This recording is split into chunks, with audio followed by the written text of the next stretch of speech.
Madame, Monsieur, bonjour et surtout bienvenue pour cet échange que nous allons avoir avec nos trois invités. Cela va concerner plutôt les accords, les différents accords de libre-échange, notamment le CETA, le Mercosur et encore tout récemment avec l'Australie, des accords qui sont un peu contestés. On en parlera avec nos invités que je vous présente tout de suite. Nous avons d'abord Vincent Demanet, qui est le président des betteraviers wallons, de la Fédération des betteraviers wallons. Un mot, combien d'affiliés pour la Fédération ? Il nous reste plus ou moins un peu moins de 3500 planteurs pour l'instant. Voilà, et il nous reste parce qu'en fait, il y a de moins en moins. On en parlera. Benoît Hague, vous êtes le secrétaire général de la FOA, la Fédération wallonne de l'agriculture. Combien d'affiliés ? Alors ça varie un petit peu d'année en année, mais grosso modo, il y a un agriculteur sur deux qui est affilié à un syndicat en Wallonie et 2 tiers sont membres chez nous. Voilà, il y a la FOA, mais il y a aussi la FUGEA. Et puis après, il y a Sébastien Gaines. Bonjour à vous. Bonjour. Vous êtes éleveur à La Bruyère. Expliquez-nous en quelques mots l'importance de la ferme. C'est une petite ferme. Je suis associé avec mon frère, on a repris en 2012. Et alors, on a une 40aine d'hectares de pâturage. Et puis alors, on a une 30aine d'hectares de culture et également des vignes en collaboration avec le domaine viticole du Chenois. Combien de têtes de bétail ? 250 bovins, blanc-bleu belge et wagyu, le bœuf de Kobe japonais, diversifié. Bien, mais comme ça on a fait un peu connaissance. Ce que je vais vous demander, puisqu'on va parler par exemple du CETA ou du Mercosur, est-ce qu'il y a au moins un point positif dans ces accords qui ne sont pas encore tous signés? Est-ce qu'il y a au moins un point positif à votre niveau, à votre secteur? Benoît Hague. Alors, sans trop réfléchir, je dirais que le point positif, c'est qu'on en parle et qu'on met en évidence l'incohérence de ces politiques et donc le dilemme face auquel les agriculteurs sont confrontés aujourd'hui entre le tout à la grande exportation et donc la compétitivité sur le prix avec des espaces géographiques avec lesquels on ne peut pas rivaliser parce que les standards sont complètement différents de l'autre côté du monde ou des océans.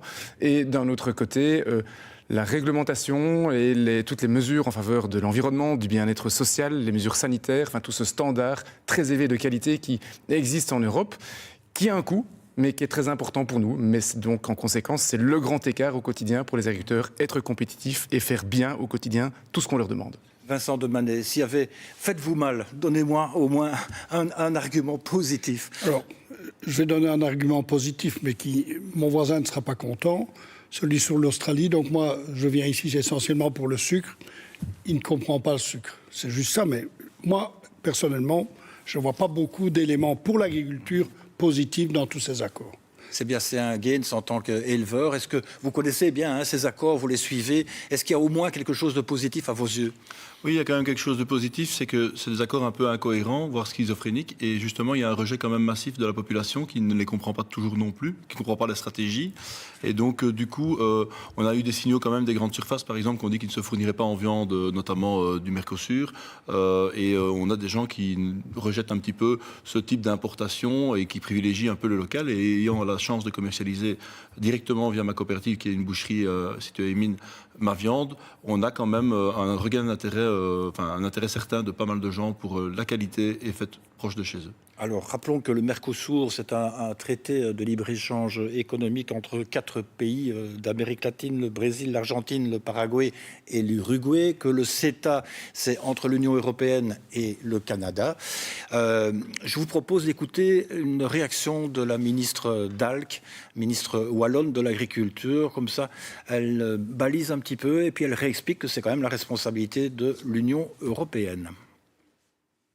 Peut-on affirmer que l'agriculture wallonne, au lendemain de la signature des différents traités, Mercosur, CETA et l'Australie, est-ce que l'agriculture sort gagnante ? Alors, il faut se rendre compte que l'agriculture, elle est influencée par des décisions européennes, elle est dans une dynamique mondiale. Et donc, ce qu'on met à chaque fois en évidence, c'est qu'il y a une contradiction forte. Il y a des normes sanitaires, environnementales élevées, et par contre, en Union européenne, et puis on ouvre des marchés à d'autres régions du monde où ce n'est pas respecté. Et donc, ça fait pression sur les revenus, ça crée une concurrence déloyale, et c'est problématique pour les agriculteurs. Et alors, il y a la nécessité aujourd'hui d'avoir une vision globale au niveau des accords de libre-échange. C'est de dire, à un moment donné, concerter avec les différentes filières agricoles, quel niveau d'ouverture on offre aux accords de libre-échange et qui ne mettent pas en difficulté les filières, ce qui permet de garder une autonomie stratégique alimentaire. Parce qu'aujourd'hui, il faut veiller à garder notre autonomie stratégique alimentaire. On l'a vu dans l'énergie, dans la défense. On les a perdus progressivement. Ici, il ne faut pas faire un accord après l'autre. Il faut avoir une vision globale. Il y a bien sûr le respect des normes des deux côtés. Ça, c'est les clauses miroirs. Mais quand on importe ici en Europe, et notamment en Belgique et en Wallonie, de la viande bovine d'Argentine ou du Brésil, on met en péril quand même les producteurs, les éleveurs locaux. En effet, il faut garder des accords équilibrés parce que c'est le Centre de recherche européen qui le dit, le secteur de la viande bovine, le secteur du sucre, le secteur de la volaille, avec l'accumulation des traités déjà aujourd'hui, sont mis à risque. Et donc le Mercosur, il y a des contingents élevés qui sont présents et qui mettent en difficulté les éleveurs. Alors justement, Benoît Hague, hier, vous avez participé à cette commission des questions européennes liées à ces traités. Vous avez dit quoi au nom de la foi? Vous avez dit non, il ne faut pas signer, il ne faut pas valider. Effectivement, on a déconseillé de signer, en tout cas pour ce qui concerne le volet agricole. Il peut y avoir de belles opportunités pour d'autres secteurs, mais pour le monde agricole, on ne voit pas d'opportunités positives dans un traité comme le CETA. Et encore une fois, ce ne sont pas uniquement les volumes, ils sont parfois très, très petits, des contingents qui sont attribués qui comptent, mais c'est le principe d'abord. Nous n'avons pas besoin de ces volumes en plus qui cannibalisent des parts de marché dans certaines spéculations chez nous. Et puis au-delà de ça, c'est le principe de tous ces accords qui se cumulent. Et je peux vous en citer pour prendre une image très simple. En 10 ans, donc depuis le CETA en 2016, la Commission européenne a mis en œuvre 10 accords de libre-échange qui concernent environ 10% de la production agricole européenne. Donc 10 ans, 10 accords, 10% de la production mise en concurrence avec la nôtre, ce qui n'a pas beaucoup de sens. Et là-dedans, il y a l'Inde, l'Indonésie, la Malaisie, le Mexique, les Philippines, la Thaïlande, le Chili, la Nouvelle-Zélande, le Mercosur avec ces 4 pays que vous avez cités tout à l'heure et l'Australie. Et tout ça, c'est sans parler de l'Ukraine, avec laquelle il y a des accords d'association. Et évidemment, on ne remet pas du tout en cause le soutien qu'il faut apporter à l'Ukraine et à sa population en temps de guerre. Mais si demain, l'Ukraine intègre l'espace économique européen au même titre que les 27 autres États membres, que faisons-nous? C'est un géant de la production agricole qui risque de drastiquement perturber nos marchés. Pour être tout à fait complet, rappelons que la FUGEA était présente aussi hier au Parlement de Wallonie et qu'elle tient aussi le même discours. C'est niette, on ne veut pas signer cet accord du CETA dont on a beaucoup parlé en 2017 et qui n'est toujours pas ratifié par quelques 17 États. Vincent Demanet, quand on parle du Mercosur, il y a le Brésil dedans, grand producteur de sucre, j'imagine que vous avez peur. Par rapport au sucre, c'est 200 000 tonnes qu'on laisse entrer sans droit de douane en Europe. C'est plus ou moins 15 000 hectares de sucre, entre 13 et 15 000 hectares suivant le rendement de l'année, qu'on va faire en moins en Europe. C'est plus ou moins l'équivalent de la sucrerie de Fontenoy. Donc c'est sans doute plus ou moins 1000 agriculteurs qui ne mettront plus de betteraves. Et en plus, la ministre parlait des normes phytosanitaires. Il y a 10 matières actives qui ont été supprimées dans les 15 dernières années ici en Europe, qui sont autorisées au Brésil. Et donc, quand on vient nous parler des normes environnementales et tout ça, il y a vraiment un souci. Donc, c'est clauses miroirs et je ne vois pas comment l'Europe va savoir les appliquer, quoi. Alors, les clauses miroirs, c'est de dire qu'il faut produire de la même façon. De la même façon que nous produisons, oui. Mais non seulement au niveau environnement, tout ce qui est les produits phytosanitaires, mais comme le disait Benoît Hague, tout ce qui est normes sociales et tout ça, c'est aussi tout à fait différent. Donc, on ne sait pas concurrencer ces pays-là. L'Inde, l'Indonésie, c'est impossible pour nous de concurrencer financièrement. Donc, on n'est pas sur le même pied d'égalité. Ouais. C'est votre point de vue aussi en tant qu'éleveur Oui, tout à Sébastien fait, mais Guez. pour en parler autrement, moi je ne comprends pas qu'on veuille importer des choses qu'on est capable de produire chez nous. Je suis un pragmatique, des accords de libre-échange, des accords d'échange, pardon, il en faut, sur des matières dont on peut avoir besoin ou des services l'un l'autre qu'on peut se rendre. Mais ici, on y va pour doper certains secteurs en difficulté, on y va pour des intérêts forcément stratégiques de terres rares et autres, et on oublie de continuer à construire notre autonomie en Europe. On détricote un peu notre agriculture, on la met à mal, et donc forcément pour l'autonomie c'est pas bon. D'ailleurs, on était relativement excédentaire en viande bovine en Belgique, on est tout juste maintenant, c'est pour ça que la viande a augmenté si fort. C'est la preuve qu'il y a déjà des stress qui se font. Alors pour les éleveurs, pour l'instant, c'est plutôt positif, mais ça ne peut peut-être pas durer. Donc c'est des choses comme ça. L'énergie, c'est pareil. On va chercher des accords pour avoir de l'énergie ailleurs, mais on ne se tracasse pas de produire de l'énergie. En Belgique, on a un réseau qui ressemble à rien. On ne sait pas produire, par exemple, avec nos toits dans les fermes, dans les entreprises, des panneaux solaires, avec des panneaux solaires, parce que le réseau n'est pas capable d'absorber. Enfin, on s'expose toujours à de plus en plus de risques. Et si demain un marché se ferme, par exemple la crise de la pomme de terre, pour parler d'un autre sujet, même s'il n'y a pas de patatier ici autour, c'est des pertes de marché sur le marché mondial. On a produit jusqu'à 600% en Europe. Hein, les patatiers se sont équipés et les usines se sont équipées également pour transformer. On exportait. Mais les autres, ils ont compris qu'à force d'acheter, ils dépendaient aussi de fluctuations et ils produisent eux-mêmes. L'Inde s'est fermée, la Chine s'est fermée. Et donc finalement, qu'est-ce qui reste ? Pas grand-chose. Et donc, c'est tout ça que je trouve complètement injuste en tant qu'agriculteur et même en tant que citoyen. Il y a une forme de violence là-dedans et que je rejette profondément. Vous avez parlé tout à l'heure des grandes surfaces qui pourraient être attentives à la production locale. Vous y croyez vraiment? Parce que quand on fait venir par exemple de la viande bovine du Brésil et qu'elle est vendue moins cher, le client il va là où c'est moins cher. C'est bien connu, malheureusement, parce que là c'est pas la qualité. Il faut privilégier la qualité, on est bien d'accord. Alors la qualité, je ne prononcerai pas parce que je pense qu'on peut travailler bien partout. Donc ça, il y a peut-être pas les normes, mais à la limite, je veux encore bien être naïf. Mais par contre, les grandes surfaces, ce sont des commerçants. Ils voient que leurs clients sont moyennement intéressés. On a toujours importé de toute façon des viandes dans les grandes surfaces en très légère quantité de l'extérieur. Mais voilà, je pense quand même aussi qu'eux-mêmes, ils veulent une bonne image. Et si jamais il devait y avoir un scandale, il y en a déjà eu au Brésil, il y a des gens qui ont été en prison, il y a eu de la corruption, il y a eu des viandes avariées qui sont arrivées en Europe, donc il y a déjà des précédents quand même, c'est pas le même contrôle qu'ici, et donc je pense qu'ils veulent quand même un peu se prémunir de ça. Après, est-ce que j'ai 100% confiance? Voilà, si c'est un directeur maintenant qui se positionne, dans 6 mois c'est pas le même, ça je ne sais pas l'avenir, mais je pense quand même qu'ils n'ont pas envie de se mettre en porte-à-faux non plus par rapport aux attentes de leurs clients, et en même temps par rapport à leur approvisionnement et à la sainteté de ceux-ci. Oui, je pense. La ministre, dans l'interview, parlait des clauses miroirs, mais comment peut-on contrôler et agir pour contrôler ces clauses miroirs? Comment est-ce qu'on peut... comment l'Union européenne va aller envoyer des gens pour contrôler, pour que ce soit des gens indépendants? C'est extrêmement compliqué.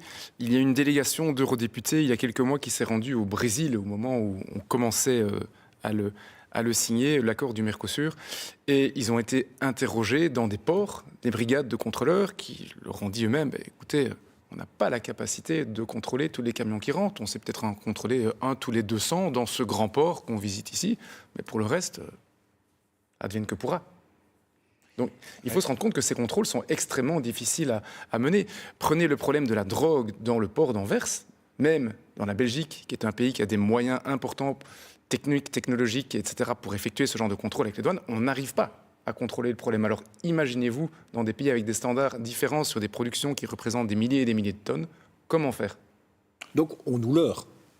Comment? On nous leurre en disant qu'on va contrôler... C'est un raisonnement extrêmement théorique auquel nous n'adhérons pas. Ouais, tout à fait. Et si je peux compléter, un autre élément également, c'est que même si les gens n'en veulent pas, et qu'il y a une dynamique positive dans la société civile, c'est que dans les produits transformés, il n'y a pas de traçabilité, pas d'obligation de traçabilité, et même s'ils n'en veulent pas, dans des cantines, dans des grosses entreprises, dans des produits très transformés, in fine, si c'est une opportunité pour des acheteurs, des grossistes, parce que c'est parfois des chaînes très longues, des traders, puis des grossistes, etc., un peu comme on a connu l'histoire des lasagnes, in fine, ça peut se retrouver là-dedans aussi. Et donc, quelque part, il y a non seulement cette notion de contrôle qui est vraiment très théorique, et en plus, même les gens ne vont pas s'y retrouver. Dans le secteur de la betterave, c'est la même chose. Contrôler, On a eu le congrès des betteraviers européens l'an passé à Rotterdam. Il y a une dame de la communauté européenne n'a pas su nous répondre comment allaient être organisés les contrôles. Elle a dit il y aura des contrôles, mais quand on lui a demandé comment, on n'a pas eu de réponse. Mais il y aura des contrôles.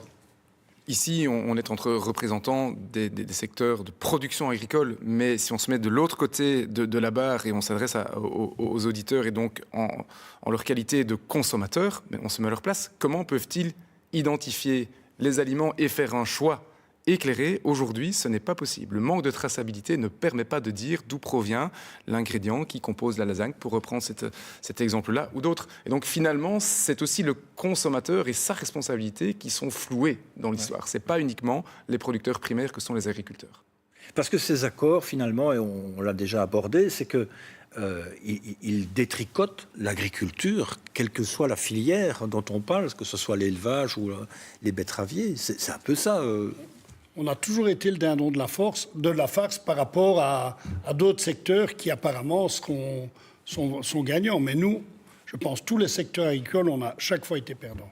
Si on prend depuis les 20 dernières années, parce qu'avant, il y a eu tout sauf les armes, il y a eu les produits ACP. Rien qu'en sucre, c'est 1 600 000 tonnes de sucre qui entrent chaque année avec 0 droit de douane.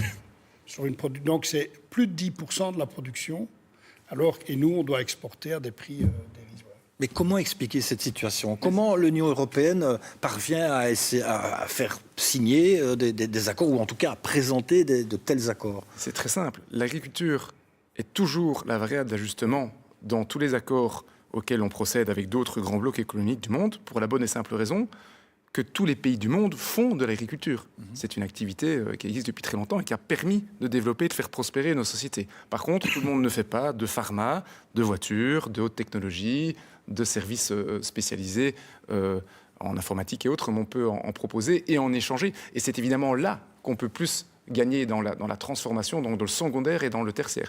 Mais dans les productions primaires et les productions agricoles en particulier, que tout le monde fait, finalement, ça sert de monnaie d'échange.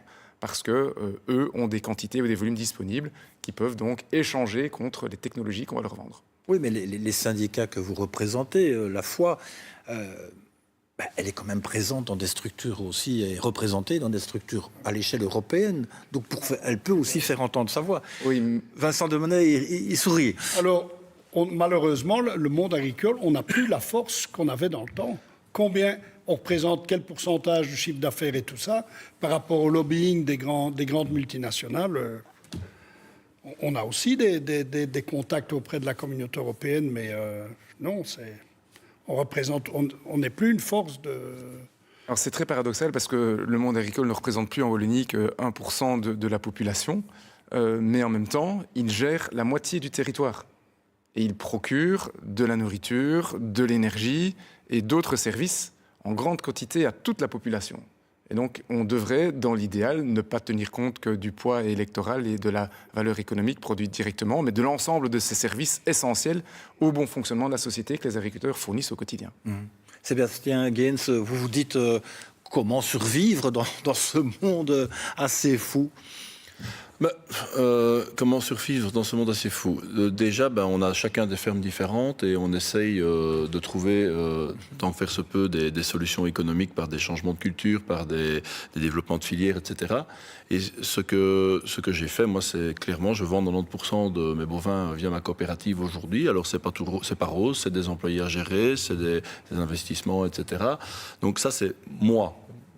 Voilà, parce que je me suis dit à un moment donné, en 2019, le prix de la viande bovine était la moitié du prix d'aujourd'hui et c'était arrêté ou continué. Et donc à un moment donné, soit on arrête, et c'est ce qui se passe pour beaucoup d'agriculteurs malheureusement, et d'où l'âge de plus en plus avancé des agriculteurs encore en place et le manque de renouvellement, voilà, un problème économique, ou alors on fait autre chose, enfin, en tout cas on continue et on se diversifie. Mais c'est pas une place pour tout le monde. Et moi, où j'en veux beaucoup à l'Europe, c'est ce manque de vision et de cohérence. Ça revient quand même beaucoup dans les paroles de certains de nos représentants politiques. Et en fait, avant, il y avait un marché du sucre, pour parler du sucre, qui était relativement protégé et régulé. Et il y avait un prix du sucre européen rémunérateur pour les agriculteurs. Et puis après, il y avait un phénomène, enfin, je ne connais peut-être pas assez, t'en parleras mieux que moi. Qui ne coûtait rien au budget européen. Oui. Et moi, je voudrais qu'on arrive à créer des filières européennes pérennes, avec nos industriels, donc avec nos transformateurs, avec la chaîne de valeur. Et c'était prévu d'ailleurs dans ce qu'on a appelé le dialogue stratégique, qui a suivi les manifestations de 2024 qui ont été relativement importantes. Et aujourd'hui, ce dialogue stratégique, il a disparu. Et on n'en parle plus. Et donc, on l'a mis au frigo. Donc, à un moment donné, on repart sur quelque chose de plus ou moins bien, mais on revient en arrière. Et donc, il n'y a jamais cette ligne de conduite. Et ça, c'est le plus pénalisant pour toutes les entreprises. Ce n'est pas que l'agriculture. Aujourd'hui, peut-être qu'on fait beaucoup pour certains secteurs, mais demain, ça peut changer. Mais alors, on se déforce à chaque fois. Et il faut arriver, si les responsables politiques nous écoutent aujourd'hui, à avoir une vision à long terme dans toutes les structures et donner une vision. Je vais prendre un parallèle qui concerne à peu près tout le monde. Les voitures. Qui sait encore quel type de voiture, quel type de carburant, de combustible il doit acheter demain? Bon, maintenant, c'est un peu plus évident. Mais je veux dire, on n'oriente pas les gens, il n'y a aucune politique structurelle. Les gens sont livrés eux-mêmes. Ben, c'est pareil pour les agriculteurs. Oui, Vincent. Je vais revenir au secteur du sucre. Donc, on avait un secteur qui était organisé avec des quotas jusqu'en 2017. En 2017, l'Europe a décidé de supprimer la politique des quotas, qui ne coûtait rien, en disant ça va servir aux consommateurs. Est-ce que le sucre a diminué? Non, le sucre n'a pas diminué. Dans le commerce, il est toujours aussi cher, voire plus cher. Nous autres, on gagne beaucoup moins notre vie. Qui est-ce qui gagne? C'est le gros industriel, c'est les groupes, les multinationales. L'argent s'est déplacé. Et le consommateur n'a pas gagné en Europe. Non, c'était une filière établie qui fonctionnait et elle est détricotée. Et tout le monde gagnait sa vie et ça ne coûtait rien à l'Europe. C'était dans un marché qui était équilibré. On n'était pas de grands exportateurs, mais selon la météo, d'une année à l'autre, on était importateur net ou exportateur net au niveau de l'espace européen. Et donc, on a effectivement détricoté ce système. Mais on parle beaucoup de problèmes, et malheureusement, il y en a beaucoup dans le monde agricole qui est vraiment en pleine mutation. Mais le monde agricole, il a aussi plein de solutions dans sa poche. Il ne peut pas les développer et les appliquer seul. Donc, on parle de ces développements de filières plus locales. On ne peut pas le faire sans un appui, sans des règles communes qui nous permettent d'avoir un peu de sécurité, de gérer le risque et de faire en sorte qu'on ne soit pas mis directement pour ces filières locales en concurrence avec d'autres blocs du monde qui produisent à des conditions qui défient toute concurrence. On ne peut pas le faire seul. C'est la même chose pour la problématique de l'énergie. On est en plein dedans aujourd'hui. Demain, on pourrait produire plus d'énergie dans le monde agricole, que ce soit sur les toits des hangars qui sont disponibles aujourd'hui, que ce soit à travers la biométhanisation ou encore à travers d'autres modèles. Mais on ne le fait pas parce que toute une série de blocages, de difficultés politiques, administratives et autres à dépasser. Et parfois aussi des tabous dans la société parce que les problématiques sont mal connues de l'extérieur, et donc on émet un jugement sur ce que font les agriculteurs très souvent sans connaître, et donc on ne peut qu'encourager les citoyens, les voisins dans les zones rurales des exploitations agricoles à aller visiter, à participer aux journées fermes ouvertes, à toute une série d'événements auxquels des agriculteurs comme Sébastien et comme Vincent sont tout à fait participer, d'expliquer leur métier et là où ils peuvent apporter des solutions. Et vous pensez que c'est possible de revenir en arrière par rapport au sucre? Bon, je ne crois pas, je ne vois pas. Il n'y a pas de volonté politique aujourd'hui en Europe à revenir en arrière. Enfin, je ne vois pas. Non. En tout cas, peut-être au niveau. Mais. Là, c'est un niet catégorique. Oui. Ça fait peur quand même, hein, quand on entend ça. Sébastien Gaines, vous en pensez quoi, vous? Moi, j'ai coté le niveau européen pendant plusieurs années comme représentant des agriculteurs européens. Je suis pensionné des jeunes. Il y a quand même des gens intéressés dans les structures, mais au niveau des lobbies, il y a énormément de poids économique, ça a été cité ici par M. Demanet, et il n'y a rien à faire. Un politicien, il est mal pris. Et il est toujours influençable et influencé. Donc je ne suis pas tout à fait pessimiste. Je vois quand même que beaucoup de pays commencent à un peu se rendre compte que leurs campagnes se vident. En Belgique, les campagnes ne se vident pas. Pourquoi? Parce que on est très densément peuplé. Mais il y a quand même des soucis qui vont se poser un jour. Et je pense que ça pourrait revenir en arrière. Mais par contre, je suis pessimiste sur une réelle politique européenne. J'ai l'impression qu'on se dirige plutôt vers des politiques locales. Et ça, je trouve que c'est le gros échec de l'Europe. Et c'est la preuve que nos dirigeants européens actuels sont sur la mauvaise voie. Oui, et puis l'Union européenne, elle privilégie quand même l'agriculture industrielle, non? Benoît Hague. Non, elle est dans un modèle de compétitivité parce qu'il faut remettre les choses dans leur contexte. Quand on a créé la politique agricole commune après la Deuxième Guerre mondiale, l'Europe avait faim. Donc il fallait augmenter la productivité, les rendements et permettre d'être à nouveau autonome et atteindre notre fameuse souveraineté alimentaire. Mais aujourd'hui, on la remet en question par ces ouvertures cumulées face au reste du monde et on ne se défend pas. En fait, on n'a pas les armes pour se défendre face au reste du monde et ça, c'est vraiment dommage. Mais avoir des accords comme ça, comme par exemple le Mercosur avec 4 pays, est-ce que ça permet un peu d'élargir? Parce que quand on voit ce qui se passe aux États-Unis avec un certain président, ça fait peur. On est en train de casser tout et l'Europe doit un peu réagir. Ça, c'est peut-être le côté positif, mais peut-être pour les autres filières, pour le secteur automobile, des choses pareilles, ou le pharma. Voilà, mais donc revenons aux bases. Quel est l'intérêt d'importer des denrées alimentaires, des productions agricoles de base que l'on fait très bien ici? C'est un non-sens économique, c'est un non-sens environnemental, très souvent un non-sens sanitaire et en plus un non-sens social, parce que ça fait la casse dans notre tissu économique local. Donc pourquoi le faire ici? On n'a pas de réponse à ça. On ne comprend pas, à part le dogme du libre-échange à tout va, il n'y a pas de bonne réponse à ça. Oui, parce que quand on parle du Brésil, on évoque tout de suite la déforestation, parce qu'on va mettre justement de l'élevage ou bien de la canne à sucre. Et donc, c'est au détriment de l'environnement. Oui. On ne va pas... Au niveau agricole, on n'a aucun intérêt à continuer dans ce sens-là. Aucun. Non. Et d'autant plus que le monde agricole a besoin d'une régulation par bassin, parce que, par exemple, là, aujourd'hui, j'ai lu, il n'y a pas si longtemps, on a doublé la population mondiale, mais en même temps, on a triplé la production agricole. Donc, on produit des excédents parce que rien n'est régulé. Mais quel gaspillage il peut y avoir? Enfin, je veux dire, il faut organiser si on veut vraiment des filières pérennes, etc. Encore une fois, on a parlé de quotas tantôt, etc. Je ne sais pas ce qui s'est passé dans la tête des économistes et des personnes à l'époque qui ont décidé de tout détricoter, parce qu'aujourd'hui, on produit pour jeter. Il y a un paquet de denrées alimentaires qui sont jetées.